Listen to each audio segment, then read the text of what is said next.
Guys, Jack Spirko here with a quick little adjunctive video. And we've had a lot of questions about Charlie and how you get a dog to work with the animals the way that we have Charlie work with them. We could have him move the chickens, and we could have him do a lot of good stuff for us. And as you guys saw in the adjunct video earlier today, when the ducks came out of the house past him, he just ignored them. And you might wonder how you get a dog to work that way. Well, here's what you got to do first. This is the first thing you teach a dog if you want to be able to have them work with animals. And I'll explain why in a second, but let's try this first. Charlie, come here. Come here. Can you sit for me, bud? Sit. Sit. Good boy. Okay. Here's what I want you to do, Charlie. Leave this. Leave it. No. No. Down. Okay, stay there. Okay, you can have it. Good boy. All right. Basic commands. What does no mean? What does sit mean? What does stay mean? What does come here mean? Good boy, buddy. Good boy. Go ahead. You can have it all. You know what? What do those commands? He's heard me say no and quit. So he was asking me basically, can I still have that biscuit? And of course you can, buddy. It's yours now. So what do those words mean when you say them to a dog? Stop, down, no. You have to teach the dog the vocabulary of these words first. Can you sit for me, Charles? Sit. Sit, buddy. Sit down. Sit. And he knows what they mean. He's just excited because he's on camera. So what do the words mean? And here's why. So imagine now you're Charlie. Charlie's a dog that should not be able... You want to shake? You want to shake, buddy? Okay, good boy. You can go on about your business. Now imagine you're a dog like Charlie. You're a pit bull crossed with a bird dog. Everything in your body tells you that these little guys here are food. They're to be hunted, they're to be eaten, they're to be killed. And all little things that move around. You got that terrier instinct to attack, to hunt. You've got a bird dog's instinct to hunt. So it is perfectly normal for you to go after one of these guys or one of these guys over here. And you haven't learned no. You haven't learned sit. You haven't learned stay. You haven't learned come. You don't have a vocabulary. And you go to do something perfectly normal, like to chase this little bird here.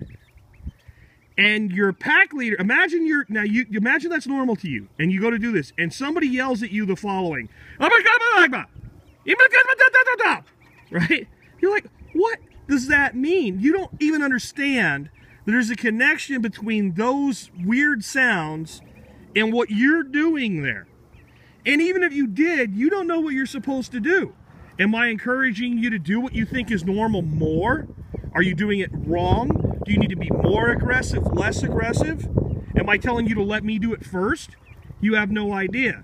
But if you're advancing toward them and I say stop, you understand the word stop. You know that means stop. Now you might not agree with me and you might not do it. You might not comply initially, but at least you're aware of what I want from you.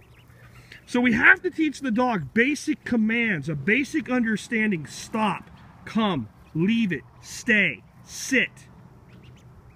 And until we teach them that, we can't even begin to really work with the animals. Then once we begin working with the animals, we have to be 100% every time. Do not do it means do not do it. Stop means stop. And before we ever encourage the behavior of, hey, Charlie, I want you to move these birds for me. Be careful when I say that because you might take me seriously. I have to first get control. I have to get the animal to be control. I have to never get excited. I can't get amped up. I can't be like, stop, stop, stop, stop, stop. I've got to be like, stop. And I've got to expect it to happen. And when it doesn't happen, I have to immediately correct it. And one of our best training devices has been electronic collars. We've used the electronic collar. Charlie's been shocked with his electronic collar 2 times.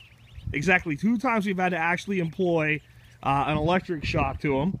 And then he wore the collar for quite a while after that, and the only thing we ever had to do for him was give him a little vibrate. So he'd remember that it was there. It would check him and make him sure that he understood. And then once we got control of what you're not allowed to do, then we let the natural instinct to move toward the animals take over, and we have chickens where they don't belong. We'll say, hey, Charlie, get those chickens off the porch, and he'll move them. And then when we say stop, or that's enough, he understands, and he puts a check, and he puts control on himself. And this is what's necessary, because again, if you have a dog doing any behavior you don't want, and you haven't taught the dog basic obedience commands first, and he's jumping up on somebody, you want him to stop, and you're yelling stop, he hears, I'm not going to right? It doesn't make any sense to him. Stop. That's a word he understands. Charlie, that's his name. He understands that word. Good dog. He understands that. There goes the tail. And I won't say it loud, but bad dog, because that means you're doing something incorrect. But you're a good dog, Charlie, right? So they have to learn these words. They have to have that vocabulary. Once you do that, you can have them work with the birds. And maybe I'll do a future video where we have Charlie move some birds for you. But we try not to do that unless the birds are somewhere we don't want them. We don't want to encourage that behavior. We want this behavior right here. Right here we have 50 young ducks. And right over there, snoozing under the tree, looking out for them, we have a pit bull bird dog mix. As far as how we train Max, I have to be honest with you. Max came that way. He just knows to take care of little things. We'll talk to you later.